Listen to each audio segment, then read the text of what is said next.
13ই মে ভীষণ পরিমাণে গরম পড়েছিল, তার মধ্যে আমি দুটো ব্রাইড কিভাবে করলাম তোমরা পুরো ভিডিওটা দেখো, তাহলে বুঝতে পারবে।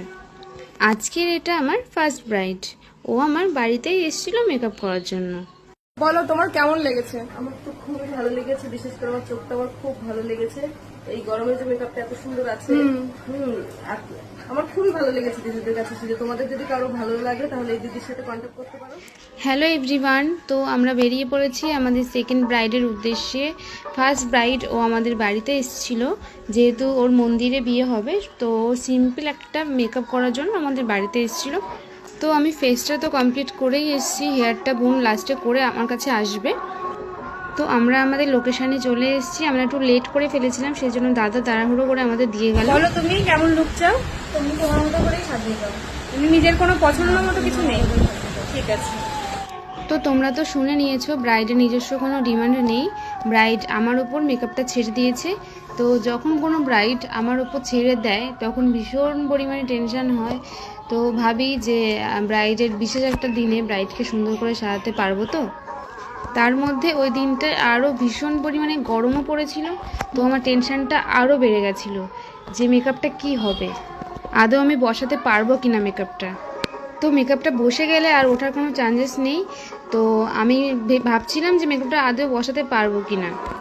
তো যেটা আমার ভাবনা তার উল্টোটা, মেকআপটা ভালোভাবে ব্লেন্ড হয়েছে, ভালোভাবে বসেও গেছে। তো আমি তো দেখে ভীষণ খুশি, আমার টেনশানও দূর হয়েছে। আমি জানি না সবার কি হয়, কিন্তু আমার কোনো কাজ করার আগে ভীষণ টেনশান হয়। টেনশান বলতে রীতিমতো হাত পা কাঁপে, এতটা টেনশান হয়। মাঝে মাঝে ভাবি কাশ ছোটোবেলাটা আবার ফিরে আসতো, না ছিল কোনো টেনশান, না কোনো চাপ, না কোনো দায়িত্ব। যত দিন বাড়ছে তত চাপ বাড়ছে। মাঝে মাঝে ভাবি কোন দিন আমি পাগল হয়ে যাব না তো।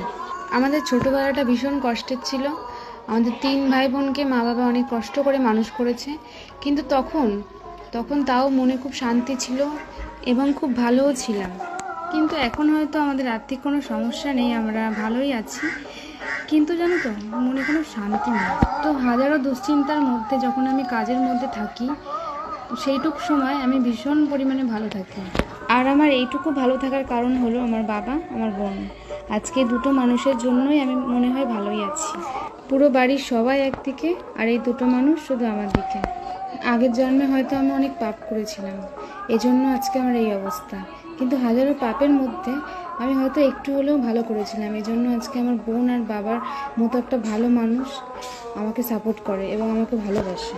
হয়তো ওরা আমাকে সাপোর্ট করেছে বলে আমি এইটুকু হলেও কাজ করতে পারছি। আজকে ওরা যদি আমাকে সাপোর্ট না করতো তাহলে আমার হয়তো কাজ করার এইটুকু ক্ষমতা থাকতো না। তো হাজারো কষ্টের মধ্যেও আমি সবসময় হ্যাপি থাকার চেষ্টা করি আর হাসি খুশি থাকারও চেষ্টা করি। তো যাই হোক, আমি এবার আমার কাজে ফিরে আসি, অনেক বকবক করে ফেললাম। তো তোমরা তো দেখতেই পারলে যে মেকআপটা আমার কমপ্লিট হয়ে গেছে। তারপরে বোন এসে ও শাড়ি ড্রাপিংটা করে দিয়েছে। তারপরে আমি বলেছি যে সবাই তো জুয়েলারি পরানোর ভিডিও করে, আমাকে একটা গয়না পরানোর ভিডিও করে দে।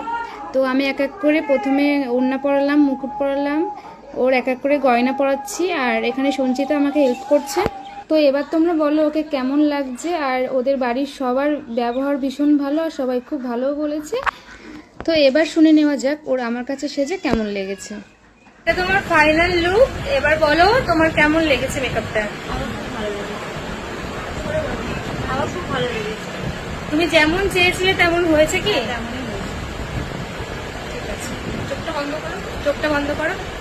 Simple eye makeup, simple makeup.